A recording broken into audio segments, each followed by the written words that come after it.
Hello and welcome to the CPE Today podcast. My name is Steve Yoss and welcome back to the office, everybody. In today's podcast, we are going to be looking at CES 2022, and I am joined today by my good friends and colleagues, Randy Johnston, Ward Blatch, and Brian Tankersley. We're going to get into the content here in a minute, but in today's presentation, we're going to be examining some of the latest and greatest tech that have popped up at this recent CES, which just occurred over here in the last week or so.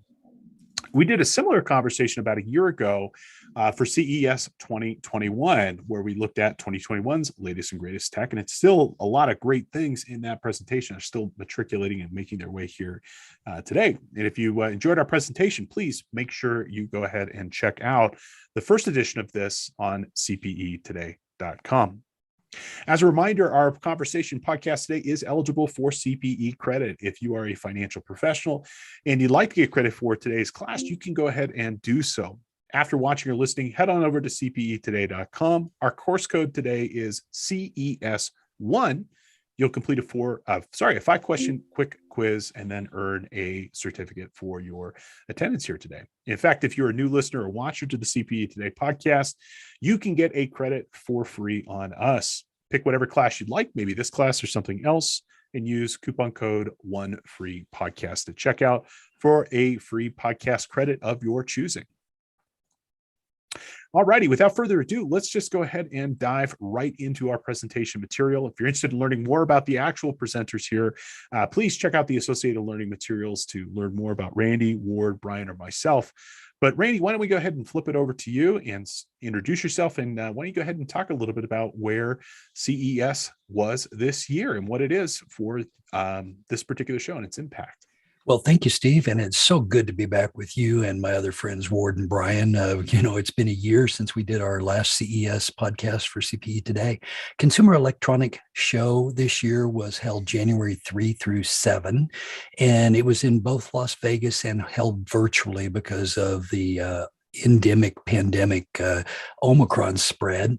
There were about 2,200 exhibitors, about 200 canceled and about 200 added in. Traditionally, CES has had about 170,000 attendees. The last time Ward, Brian, and I attended in person in 2019, that was the actual number. Yeah. And as it turns out, this year, the reports are between 40 and 45,000 live attendees. There were a lot of press events, a lot of announcements that are notable. It's actually part of the reason for today's podcast. And in fact, there were 5 major trends that were spotted by other writers. Among those are included the effect of the pandemic on the event, as well as the notable increase of electronic vehicles, the further release of goggles. Ward and I have talked about that a little bit. It might be the tipping year for those types of things. And that there's also other technologies were there, but one of the biggest ones, frankly, were all the variety of TVs, processors, and so forth. I have not seen a preponderance of announcements like this at an event in a long time. The TV and laptop announcements alone were over the top, but as you'll learn here in just a minute, there were about 100 different CPU chips released by the big boys of Intel and AMD and Qualcomm. So Ward and Brian, other key comments that you might make about this year's event? I didn't go. I did it virtually in Canada. So they told us that we shouldn't travel outside of the country. So I did not. I would have liked to have been there. I think it's a better experience to do it in person, to actually see that gear. And I think the things we've got scheduled to talk about today does a nice coverage of what I thought was worthwhile picking up from CES this year. Yeah, makes good sense. So, Brian, what other things were you thinking were a pretty big deal? I know you will talk about like the John Deere See and Spray, which was a heck of a deal. In fact, John Deere's announcements in general, I thought were impressive. I think the thing that we all have to remember is that I guess development and improvement does continue to happen, even though we've had a pandemic, even though in many cases we feel like we haven't done a whole lot in the last year and a half or so. People have been moving things forward. However, that doesn't mean you're going to be able to get these things immediately. The supply chain problems that existed are still endemic, and I'm looking, Ward and I were talking before we started about both of us being interested in buying a new computer and replacing some of our existing hardware, and we're just not doing it right now simply because of the supply chain issues and the related impact on the prices of the hardware. Again, there's new stuff out there, and we're excited about it, but let's not go out and plan on buying it just immediately, I guess is what I would say. Mm-hmm. Okay. Well, Steve, I know that you have tried to watch on this as well. Are there other things that you might add before we ask our first question of the day? Historically, I would say is that CES has been, the playground for all the new upcoming technologies. As an overall conference, it's really interesting to see things change. You have these this has been around forever, but given the impact of COVID and other things, I don't know what the impact will be of this, this particular event, in future years, just considering it seems that most people are doing announcements now year round, not just waiting for a big event just like this any longer. But makes sense. Well, I think with that in mind, it's probably just time to ask that first CPE question. And I think that should be available now. So which of these were announced at this year's CES? 12th gen Intel Core processor, the AMD Ryzen 6000, the Radeon 6800, or all of the above? And it turns out the major vendors were out there in force. So Intel, AMD, and Radeon's were all kind of the talk of the town this time around. So while you're thinking about your response on that, I guess I might just have a question for, the group here. I know we we all watched the Intel and AMD presentations and Qualcomm presentations. What would you say about the big vendors here? I think that the Qualcomm chips are going to be still a backup for Windows. We are seeing and we are expecting to see Macs pick up more of the Apple silicon that's based on the Qualcomm and ARM chips. Very excited about the new Intel and AMD chips. I think the thing I'm most excited about are the utility cores versus the performance cores that Intel implemented in the 12th gen core chips. I'm excited about it. I'm hesitant to get too excited about it just because I don't know how long it's going to be before I can get it. Yeah, understood on that. So, Ward, I know you and I have talked about this as well. So, what was your thinking? I just thought for Intel, it was just, a regular year for them. But for AMD, what they've done with video on their chip and what they have done with security on their chip, and the fact that they're able to regulate the power consumption of the regular chips without having to have supplementary low power units. The approach that Intel took is, to me, a very attractive overall approach. And at this point, when I was looking to build a new machine this year, earlier, end of last year is the dates I'm looking for, I wanted to get a Radeon, but I couldn't because they didn't have USB 4. And now they have USB 4, which was the thing I was waiting for. But they also made their video better, their security better. The chips are a lot faster than they used to be. I mean, it's just an overall win-win for them. And I think it really might be time for us to really start to consider AMD as maybe the better chip pick when we're looking at either a laptop or a desktop. Of course, we do Tech Update for K2 and have written that material for some time. And last year was the first year I'd recommended AMD as my lead supplier. And I've used them in the past, but it was clear, last year they were ahead. And I think this year emphasized it even more in preparing Tech Update for this year and beyond. It was also clear that Apple, unless they do something radical, is falling behind in their technologies. Even with the M1 Pro and other pieces that they have in their kit right now, until they get M2 out, it's real clear there's a differential there. And the whole impact of Thunderbolt 4 also became clear.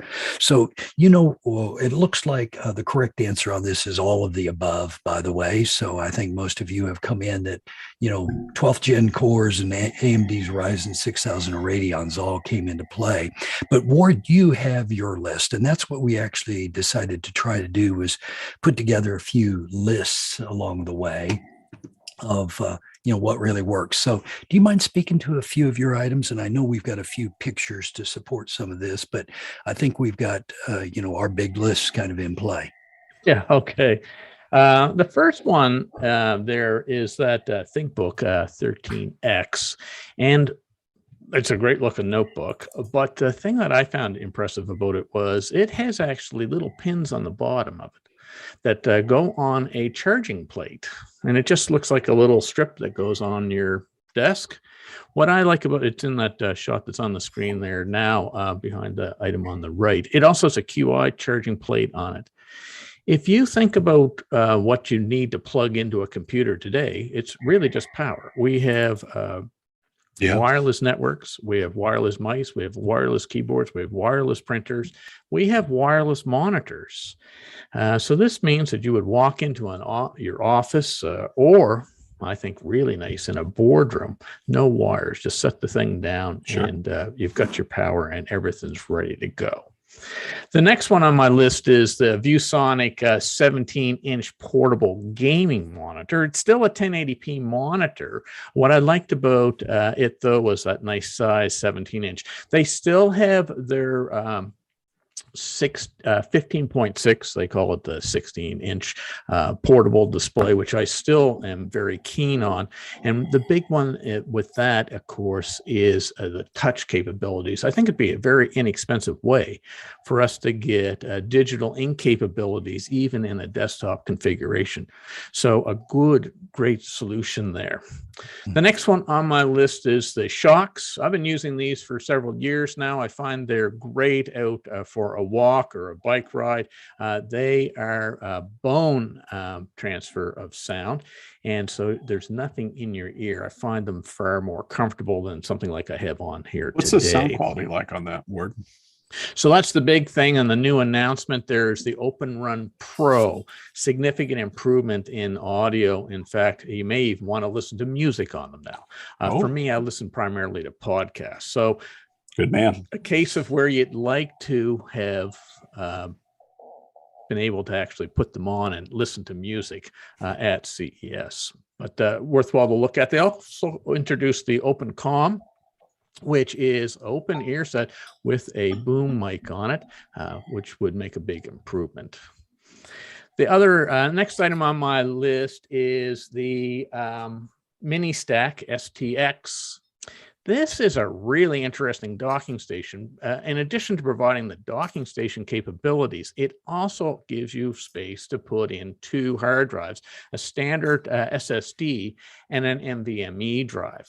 So I thought that was a nice little combination there, a great way for us to get maybe additional storage and performance out of one of our machines, especially with it being a USB 4 or Thunderbolt compatible. For the note there on the Jabber, for me, it's not so much the headsets, earbuds that were of interest, but the Google Fast Pair. And this gives us some really nice capabilities on our Android phones that are compatible with instant pairing. You just have to have your device set to pair and be near your Android phone, and it picks it up and automatically connects you. What's really fascinating is it's connected with your Google account. So when you go to a new device, all of your devices that you paired previously will be there for you. And for portable power, Anker has really brought up the size of these devices from 97 watt hours all the way up to 778 watt hours. A really great way to get great standby power and a relatively affordable box. The 778 watt is $700 as an example. I've always felt like the Anker brand is, I mean, I don't know where they came from originally, but then I bought one Anker device and I was like, this is really good. I bought one of the power bricks. Stuff. And then now, like, I don't even mind that they cost more because I mean they last forever. They're really quality build, and their chargers seem to work better than any charger on the market. I have absolutely beat my Anker equipment to death, and it continues to work great. Yeah, and we found Anker originally at one of the earliest CESs that we were at, and they had all sorts of innovative items. And so, yeah, they're just one of those vendors that quietly gets the job done, as I would see it. So Ward, I think you've got some other very interesting, I'll call them stuff. The next one was, I just couldn't get over every product they talked about AI, including rice makers. Like, I just couldn't get over that. Like, nobody had a product announcement that wasn't AI compatible. Oh, yeah. So I thought that was interesting. And for robots, the Labrador Retriever is basically a little cart that drives around. What's nice about it is it does have adjustable height capabilities, and there are special fridges and shelving components where it can actually go to the unit and take the things out of the fridge or off the shelf to roll around to bring to someone else. So long way to go before it's what we think of, but it is sort of a very rudimentary thing to carry stuff around. Well, and it's not Rosie and the Jetsons, we get that, but I was actually impressed because it was not the we're watching sports events, bring me a beer thing. It was the, hey, we're physically unable to wait on ourselves, and it gives somebody in their home independence, and that concept by itself was worthwhile because, boy, I hope I never get to that point, but there are people who are, and I think that thing can actually work. Yeah, I definitely. And when I first started to look at it, I couldn't help but think that really what they needed to do is put a vacuum cleaner on the bottom of it to really finalize the whole thing. My niece got my parents one of those robotic vacuum cleaners, and it's a big help to them, and they find it works great. So, they could have stuck a vacuum cleaner on the bottom of that. I think would have made an interesting little addition to it, because it does have all that same sort of tech, object avoidance, etc. The next one from Spooky Action. This is, it's spooky. It's called the Telelift. And what it actually will do is provide you with a cell phone tower in the form of a drone. So in emergency situations, that's awesome. These can be hooked up and provide cell towers in places where they're not available. But, not just emergency situations. You can think of a construction location or other areas where it'd be good to have proper cell phone coverage on a temporary basis. These drones are actually wired to the ground, so to give you the throughput that you need, and also to provide it power so it can stay up in the air for extended periods of time. Really interesting use of a drone, I thought. Yeah, and their claim that they could get one up in 2 to 4 hours and provide cell phone service in an emergency situation was very interesting. You look at how drones are getting used today. The practical applications just seem to expand. So that was pretty fascinating, and it's very much like your next key point there, Ward, because when I saw the solder getting laid down on paper, plastic, and other materials, that was something else. Yeah. And it really means that the restrictions we've really had with a lot of this stuff is everything's going on these very firm, hard, square, flat boards. And this soldering technology would allow you to solder on a curve, which means that the Wow. Okay. design of our products will dramatically be able to change, because that has really been a big problem. Having to stick this board inside of something instead of just using the case itself and doing the soldering on that. So I'm really hopeful that this will be a successful venture for this company. I really should buy shares in it, to be honest with you, because if it is successful, it will be a huge game changer.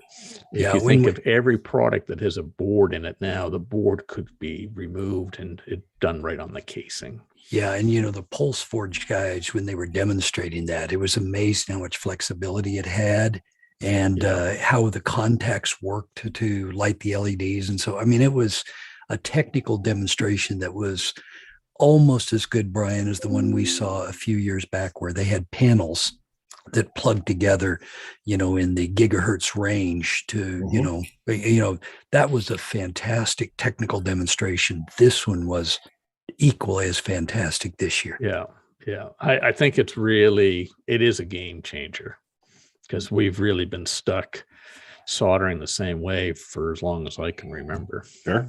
Mm-hmm. The next one is sort of a fun little thing. It's a speaker that beams the sound to your ears and your ears only, so no one else hears what you're listening to. So in an office or having a meeting or watching TV or playing a game, only you hear the sound. It's done on a little box out in front of you. It tracks your head movements to see where it needs to send that sound beam. And it means that there's no more wearing headsets to be able to hear great sound. So I would have loved to have tried this. Unfortunately, virtually it wasn't possible to do it, but I did like the concept of it. Yeah, and the demonstration on that, Ward, by the way, where the representative of the company was probably no more than 2 foot away from the interviewer, who is a pretty brilliant guy too. Yeah. But they directed it at the interviewer, and he could hear, and turned it around, and it was just that small gap, and it was like, wow, because the interviewer was amazed he could hear it and then not hear it when the redirection was done. And I, like you, man, I'd love to have been able to try that, or ask for a sample and send it to my home so I can try it out extended time. Yeah, that would be fantastic, wouldn't it? Yeah. The next one is kind of a fun little thing. What 3 words? I'd actually heard of these people prior to CES, but every 3 meter square, aka 10-foot square on the planet, is identified with 3 words, and it just makes it easier to tell people where you are instead of trying to give them some other kind of description. I can see this being used by a lot of different businesses to be able to identify precisely where they want an employee to go, for example, by using this simple technique. So interesting to see how they go forward with the product. They're looking to integrate it in a lot of different services. Yeah, so everything's represented by 3 words, right? So like the Empire State Building here is trying vibes ruled, and that would just tell people, man, okay, my background, my graduate work was in geospatial analytics, so I've dealt with Latin long forever, and telling people how many hours and minutes and seconds, I'm just trying to think about how much easier. I don't know why I didn't think of that. That's brilliant. Yeah, if you were to go to satellite imagery there and look at for example your house, you could identify the location at the front of the house or the back of the house or the side of the house. So really an interesting way to give somebody an address instead of having to tell them I'm at the corner of, what is that, West 34th and 5th Avenue. Well, where the blazes is that? You could tell them those 3 words and give them that exact location. That is really interesting. Yeah, and it's so much better than the SpaceX Starlink Plus codes, where you're trying to. Those are actually Googles. Those aren't Starlinks. Yeah, I know they're actually Googles, but I mean that's where you see them, and it's like, holy moly, friends! So this whole idea is very cool too. And then that, I guess, brings you, Ward, to your last one. Yeah, my father recently got hearing aids, and my mother-in-law recently got hearing aids, and they tend not to wear them because they don't like the look of them. These things here virtually go into your canal, and there's just a tiny little thing that sticks out to pull the thing back out. They're rechargeable. It lasts up to 16 hours, and they're about half the price of a normal hearing aid. So if your hearing loss is of the right type that this can help you with, I'd encourage you to have a look at those. I just noticed, just the struggling that they do to replace the batteries in their hearing aids, instead of set of AirPods, dropping them in a rechargeable case and charging them up that way. In fact, the rechargeable case will give you up to 5 days of charging. And I mean, people that aren't familiar with the price of hearing aids, I mean, my father's hearing aids are $5,000, and those are relatively inexpensive in their world.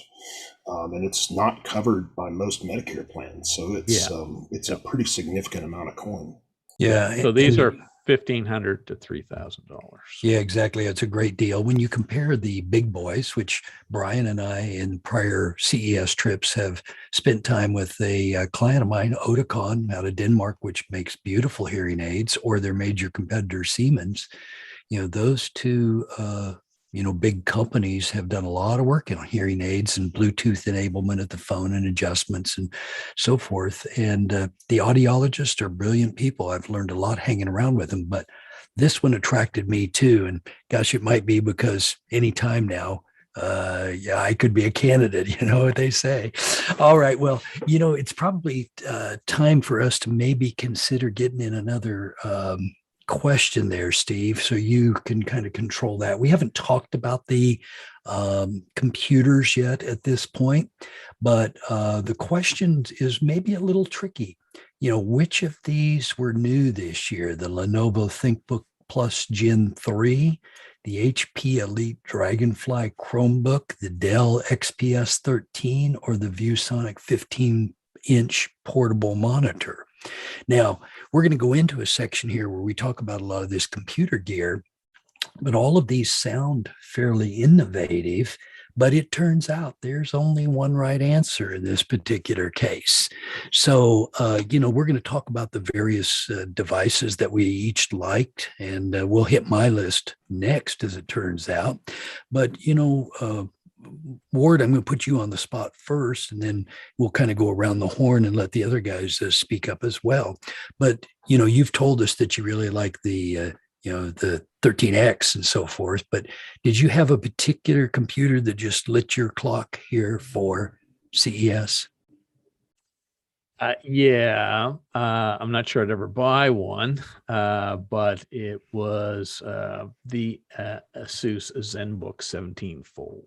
Yeah, we're going to show that here in a minute, and that's a fine. In fact, thanks, Steve, for driving that, because it's an interesting notebook that will actually, since we've got the moment, why don't you just speak to that, Ward? Well, it's a foldable display, so you can snap the keyboard on half of it to have it act like a regular laptop, or you can fold it out like shown in the image there on the screen, and have that keyboard detached and have access to it. I like the idea of it being nice and compact for 17-inch. The thought of carrying around a 17-inch laptop is just not attractive to me whatsoever. Where this is, well, it's almost half the size because it folds in half. Yeah, well, in fact, you don't know Ward well, but through the years, I've got to know a few of his, I'll call them oddities, Ward, when you travel. But he can get out for a whole week in a single bag, carry on a RegJet, including all the computer equipment, clothes, and everything else. And he does change clothes every day. So, that's actually a benefit too. But he is a very efficient packer. So it's kind of amazing. As opposed to my good friend Brian here, who follows the Boy Scout rule. He's always prepared. But Brian, what was your favorite computer? I think I liked the ZenBook Fold quite a bit. For business purposes, I'd probably lean toward the Lenovo ThinkPad Z series laptops, just because they looked very, very interesting. You've got 13 and 16-inch models, so I tend toward liking a 13-inch model just so it fits in the bag easily. Yeah. But you've got the 16 for those that are not as mobile as I am. You've got a full HD camera. You've got an OLED display. They have the new Microsoft Pluton technology. I will say that I will say that this is probably what's headed toward my my briefcase, probably back half of 2022. I think this is probably the direction I'm headed in at this point. Yeah, and as our various listeners and viewers might be able to see, this was a laptop, which, by the way, was one of my two favorites. I'll just call that out. Was supposed to be available in the April timeframe from the vendor, but it was co-designed by AMD and Lenovo. So they put in the latest, hottest, Ryzens and Radeons, but they also put in a new security method in AMD. Well, won't talk about that today, but it's very sophisticated, as Ward alluded to earlier. The camera and OLED display in it's pretty good. The haptic touchpad is very interesting. The audio is good. And it also uses the new Microsoft Pluton, which again, we won't talk about today, but having done research on Pluton and its benefits on both Microsoft Azure and in Windows 11 and so on and on and on, Pluton is a big deal as it turns out. So I can understand, Brian, why you'd pick that. So Steve, did you have a favorite find? I think you guys nailed it right on the top. I've been a Lenovo converter with the Think series here, and I'll probably end up getting one of these, either the Z13 or the 16. I think I'd probably go with a little bit bigger one.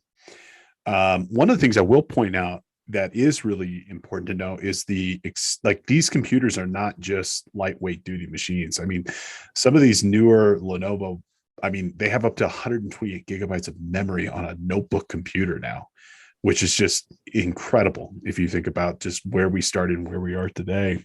Well, now remember though, if you get that, you're going to also have the $10,000 price on it too. Yeah, yeah. And your point is?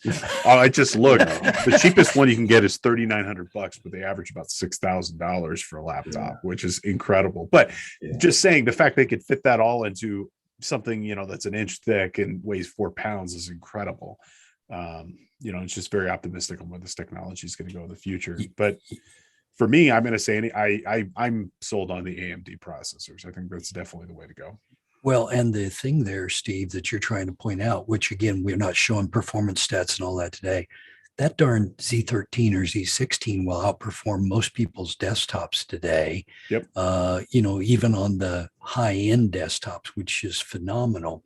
So, coming around to me then, I've got a real simple answer to this. And so I actually will pick the HP Elite Dragonfly G3 as the other notable piece on this.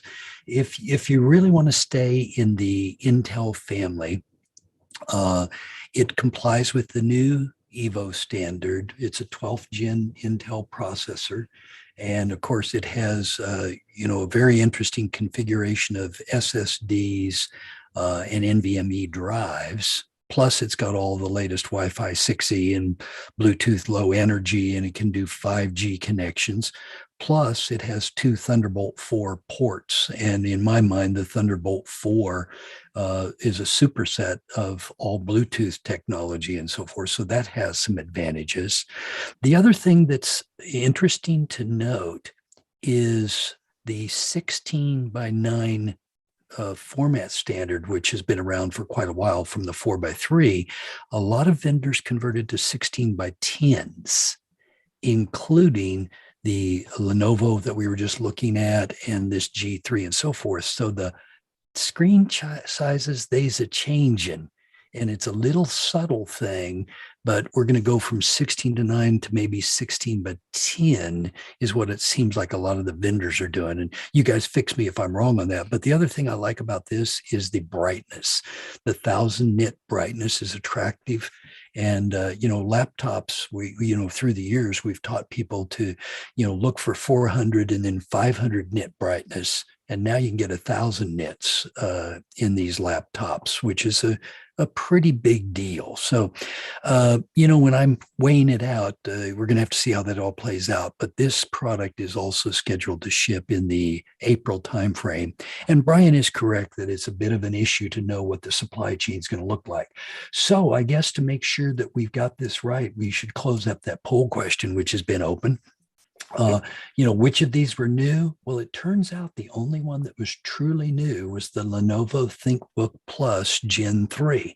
Now, there were announcements made on the Dragonfly for the G3, but not on the Chromebooks. So that was kind of a trick question. There were announcements made on the Dell XPS 13, but not this particular model. It was the Plus. And of course, the ViewSonic monitor, Brian's been carrying one of those for some time, the old 15 inches, which are fine products, but boards like me, that larger 17-inch, it's pretty attractive too. So the only correct answer, as it turns out, was the Lenovo ThinkBook Plus Gen 3.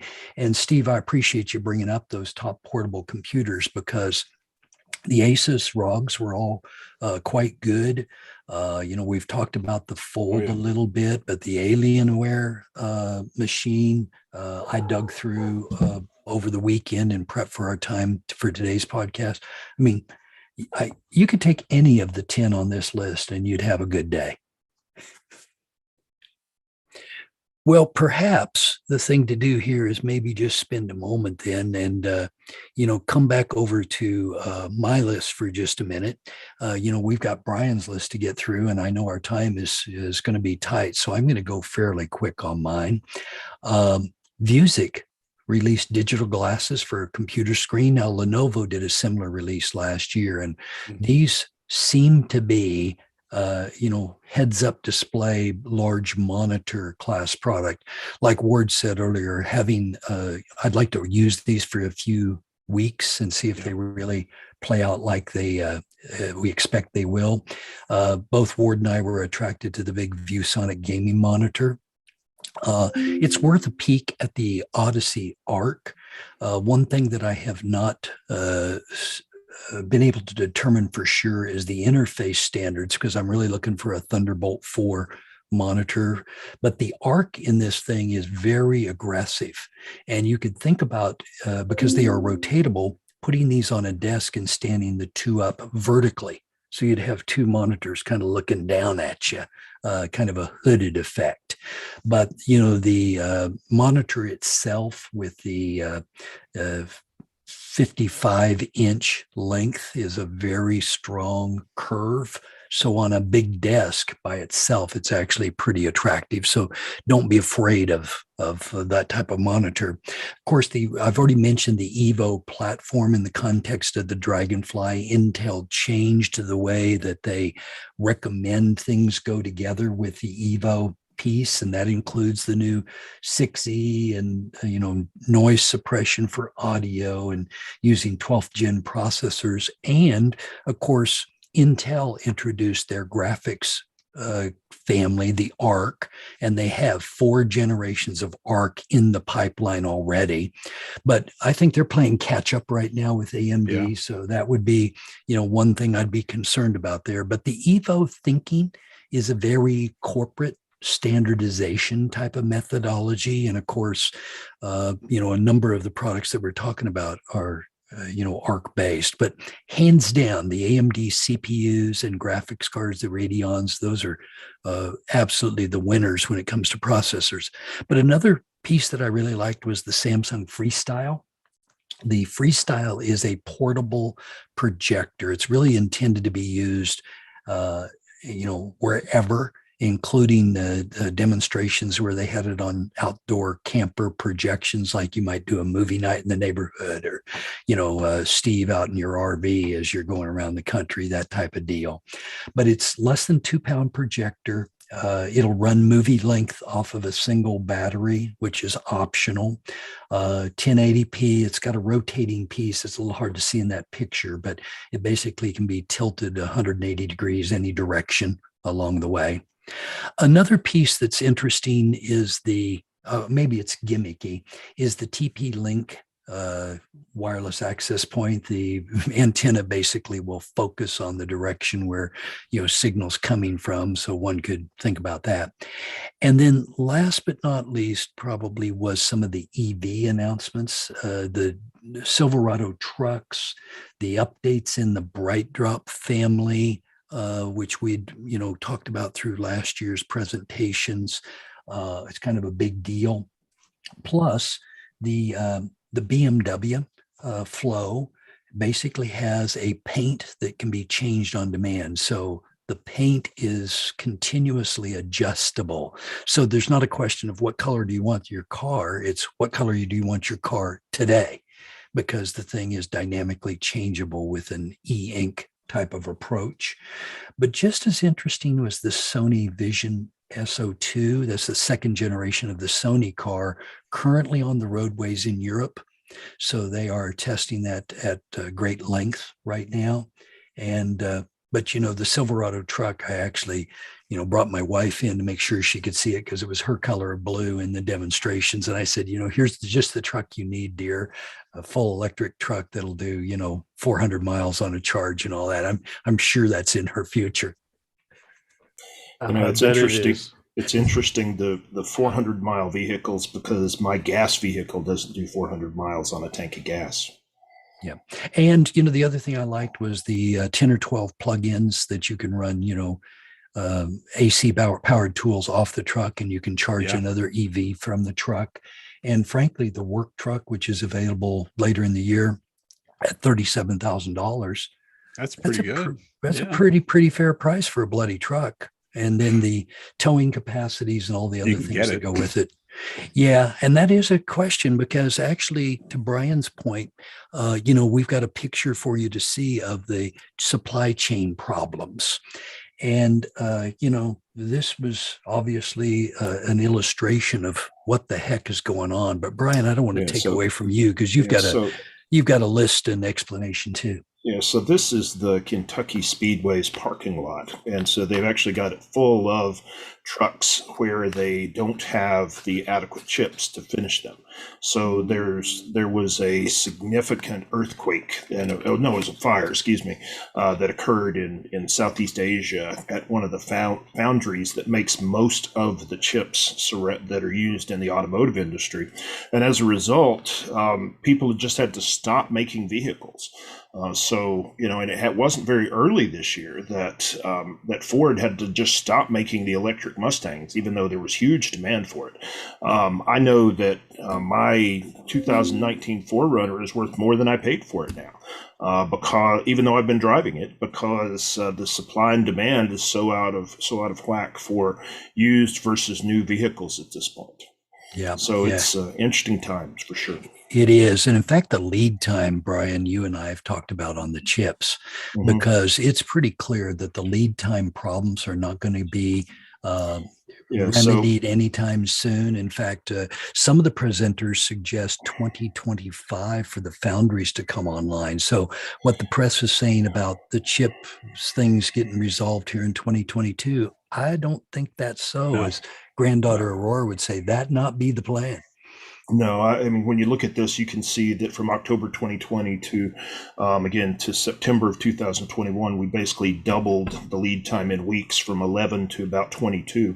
The other thing happening here is that we still have kind of a trade war going on between the U.S. and China, even though it's kind of simmering as opposed to being a rolling boil as it was during the previous administration.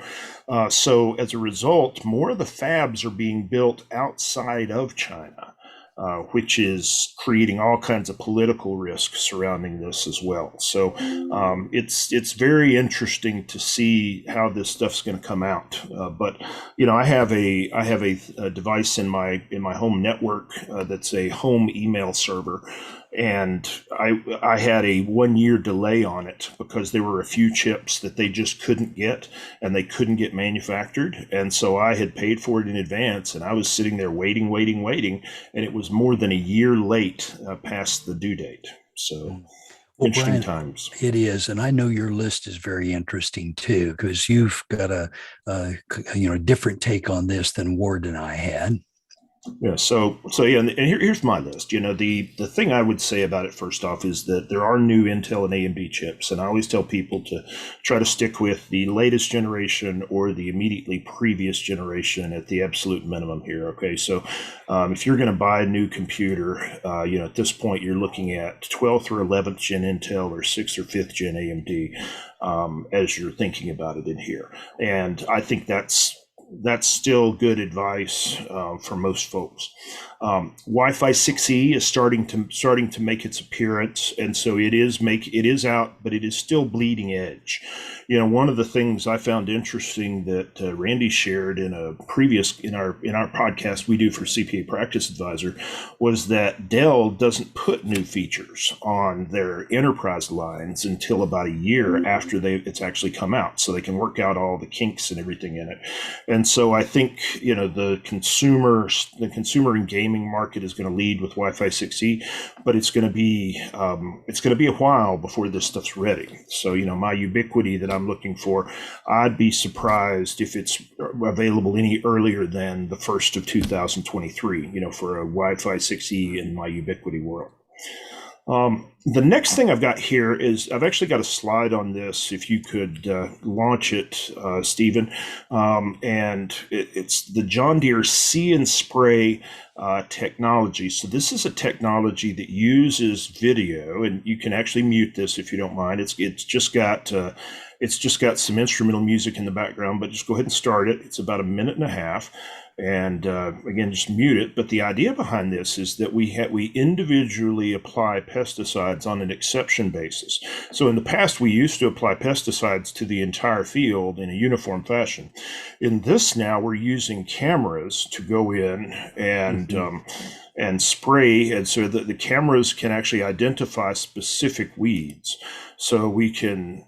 Again, as you're looking through here, the cameras will learn and use AI along with computer vision to identify specific weeds.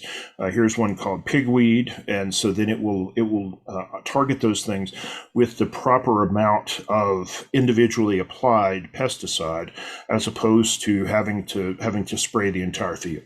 So it just makes things much more sustainable. And again, it also gives you data on what weeds you're actually seeing, so that you can then make better decisions going forward. I worked in the agricultural engineering shop at UC Davis in the late 80s, and it was amazing the stuff they were doing then. It just absolutely blows my mind, though, to see the things that Deere and some of the others are doing with this technology. So, the self-driving tractors that Deere also introduced and that have been in production, and the safety mechanisms they had about it, Deere is going to wind up being talked about by us frequently throughout this coming year, just like Caterpillar was in the prior year, because there's so many significant changes in this particular technology. And I think that's a good transition to one of the more important things that I think we need to consider, if we go back to my list, is going to be right to repair, because Deere is one of the organizations that has said that only our authorized dealers should be able to do repairs on our hardware. And so that right to repair, which seems to have some grassroots momentum these days, is something that may change what we have. So where companies like Apple and Deere will have to sell parts to third-party vendors that maybe don't play in their ecosystems necessarily. We have a lot of things from a regulatory perspective, and given all of the fruit basket turnover that we have currently in Congress and the evenly divided House and Senate, you just never quite know what we're going to get for the next, at least the next year or two. But there are major initiatives surrounding privacy, 5G, right to repair, metaverses that all have to be dealt with. One of the things I found very interesting during the pandemic is how telemedicine has become much more prevalent. I recently had COVID and got over it. I'm actually just now getting over it. I got it last week, and we're recording this on a Tuesday, and today's the first day where I'm really feeling 100%. But the thing about that, though, is that I had so many opportunities for telemedicine that just didn't exist 2 years ago. So I can now see my doc without having to go out and do anything there. I also thought the connected fitness was interesting, given that it's in the new Sex and the City series on Cinemax. It's, I think connected fitness is something that is going to have legs, but I think we may have reached its peak at this point. Detroit is continuing to electrify its offerings, and I talked a little bit, mentioned the electric Mustang. My sister-in-law actually has an electric Mustang, and my brother-in-law has actually ordered the F-150 Lightning electric truck that's supposed to be coming out. So Detroit is continuing to electrify its offerings. It's important to note, though, that the market is still drinking Elon's Kool-Aid, where, if you look at the market cap of Tesla versus all of the legacy automakers, there's just no comparison. We're seeing more and more Internet of Things and connected health initiatives. I've seen my insurance plan now is offering health coaching. So they'll send you an IoT scale that will hook up to your Wi-Fi, and then you're expected to weigh on it periodically, and then they'll give you feedback on it. Okay, if you want that feedback. I don't know if I want that feedback, but they'll give you the feedback. We're also seeing, I pointed this out way back in about 2010, but, our mobile devices have so much more computing power than they did in the past. And so I found it interesting, this NextPad and Next Monitor, which are realistically a tablet and a dock station that you can use that work with a mobile device. So you can take a mobile device or a tablet and use it more like a laptop in those scenarios. And I had one of those mobile devices that you could turn into a laptop probably 12, 15 years ago. But I think with the computing power and the number of people that I see now that don't really use laptops much, that are, Gen Z, it's pretty amazing. I think that's an area we're going through there. Space is something that neither of the two of you mentioned, but I think is a significant game changer in here, where it's not just for nation states. There was actually, I believe it was yesterday or last week, there was the first launch of Virgin Orbit, where they took a 747-400, and there was a rocket on the bottom of it. I guess the 747 got the rocket up to 30,000 feet, and then they launched 8 satellites off of that. We're also seeing SpaceX doing similar things in here. Now, I thought we had reached. Before Sure. you go on that, Brian, Go ahead. the other one was the space tourism. I don't know that you guys spent time on that session, but the idea that they now have a competitive space experience, which goes up for about a 4-hour round, but it basically is not a launch. It's more of like a balloon ascent followed by a parachute descent. So soft up, soft down luxury experience. And, the number of space tourism opportunities is going to be pretty amazing. But it turns out that was kind of a big deal because when they were looking at what tourism was going to be like, that space tourist idea was one that I hadn't expected from this year's CES. Mm-hmm. Yeah. The next thing I look at here is, have we reached peak mask, and has COVID anxiety reached its zenith? When I think about this, and I say this as somebody that is currently recovering from COVID, it really wasn't any worse than a regular garden variety case of the flu that I had for me this time. I think it's interesting, though, to see what the future of big shows and big events like the Consumer Electronics Show is going to be, because, the E3 Expo actually, I think, went virtual, and then I don't know if it's going to even make it or not at this point. So some of these mega events, the way they go forward is going to be interesting to see where they go with it. And those are the main pieces in here. I talked a little bit about supply chain. The new fabs the new chip fabrication spots are really out there trying to attract economic development funding. So they're really, you're investing literally billions of dollars in these cutting edge manufacturing facilities. And so we're seeing a lot of competition for those showing up. And so it's going to be interesting to see where those new fabs end up being built and who ends up controlling those strategic resources. Yeah. And so, Steve, I know we're going to cut you short on your opinions, but I know we need It's to all get good. I know we need to get another question in, and there's some other big takeaways that we need to do. So maybe this last question, CES introduces hardware, software, standards, or all of the above. So what do you think on that one? And guys, you've attended a number of times, so what do you think here? Well, straight up, all of the above. I mean, it for years has always been the go-to show. I mean, Microsoft used it to pitch and launch the Xbox. I think Amazon originally even came out with AWS and went public facing. At CES. I mean, it's always been the mover and shaker conference, from the latest and greatest hardware to up and coming technologies, software solutions, platforms, and more. Yeah, so I was actually quite surprised that the Microsoft Pluton, which is obviously part of the announcements this year, was originally in the Xbox One in 2013. So it's not like it's new technology on that. I was also quite surprised at the depth of coverage of standards and the evolution of GDPR and what was being done at the European Commission on privacy and so forth. So, not to mention AI privacy and some of the other things. So, I do think all of the above certainly seems to hit the mark. The thing that strikes me about it is that I've attended CES 12 years in a row, and the thing that really strikes me about it is how I am always blown away by multiple things. So there's not, I've never come away with, I don't know if I should have gone or not.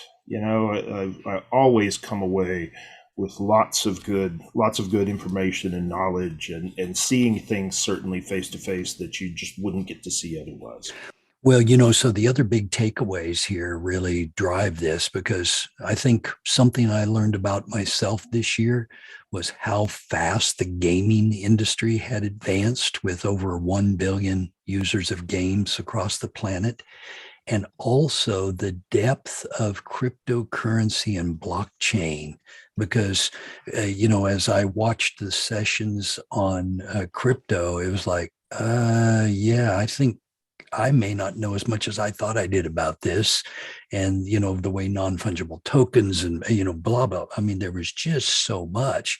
And, we didn't spend a lot of time on 5G, but, having dug through a lot of the 5G, sat through the 5G sessions and then dug through them in retrospect, I mean, we've got coverage in the US and Canada on 5G that's really turning up finally after all this time. And hundreds of millions of users here in the US and Canada will have 5G available to them. So, and then the AI pieces, man, oh man. So, Ward, any other key parting thoughts here?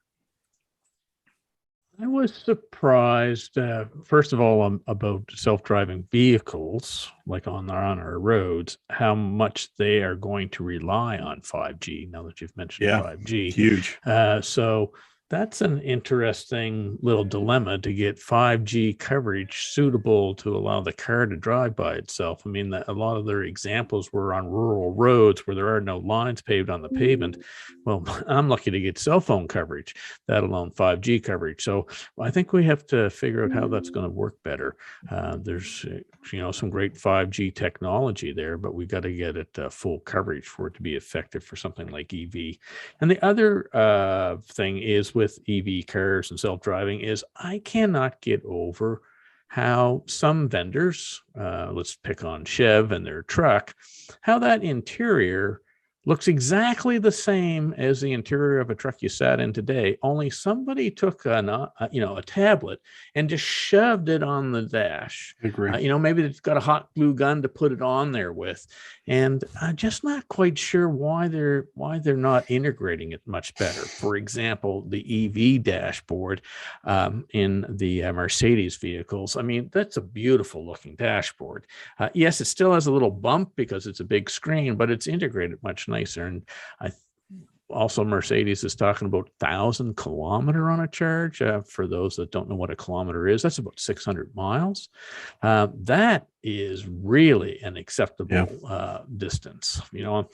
Unfortunately, our battery technology, which was a lot of coverage at CES, still has a ways to go before it is suitable in climates such as here in Canada, where we do get cold weather. And if your distance for an EV car goes in half, it means, for example, where I live, I could not actually drive to the city and home again on a single charge in the winter. I could in the summer, but I couldn't in the winter. So we still got some pretty big stumbling blocks there. I saw some great stuff about batteries, but I still think we got a ways to go. So you think maybe Qualcomm Snapdragon digital chassis, where we actually get an integrated experience, may have a little bit of a leg up, huh? Well, we'll see how that goes. I don't want to put words in your mouth. Guys, I hate to rain on your parade, but I've got two major things that I think hold us back. One is going to be regulation, and I think the regulations and the trade wars and the governmental environment is a very fluid world that's gonna affect us, to be certain. Another one, I'm reminded of Ben Franklin, who after the Constitutional Convention said, "What kind of government?" When asked, "What kind of government do you have?" and he said, "A republic, if you can keep it." And I would echo that in saying, we have great new technology if you can get it. So it's going to be an interesting year for those supply chain woes, but very excited about what we have going on. And, I think that it's going to be a very good year for technology generally. So, Steve, it looks like we're overstaying our welcome. No, it's all good. It's such a good conversation. We can't tell you how much we appreciate your invitation to speak with you on the podcast today. Thank you. And that does bring us to the end. Just as a quick reminder, again, if you've listened and you made it all the way through, how about you get a CPE credit for your time today? Check out cpetoday.com. Today's course code is CES1. And if this is your first podcast with CPE Today in K2, how about you have it on us? You can use coupon code 1FREEPODCAST to check out to earn this or any other course of your choosing. Gentlemen, it is always a pleasure to spend time with you both. Thank you for your insight, your expertise, and sharing your experience with CES this year. I know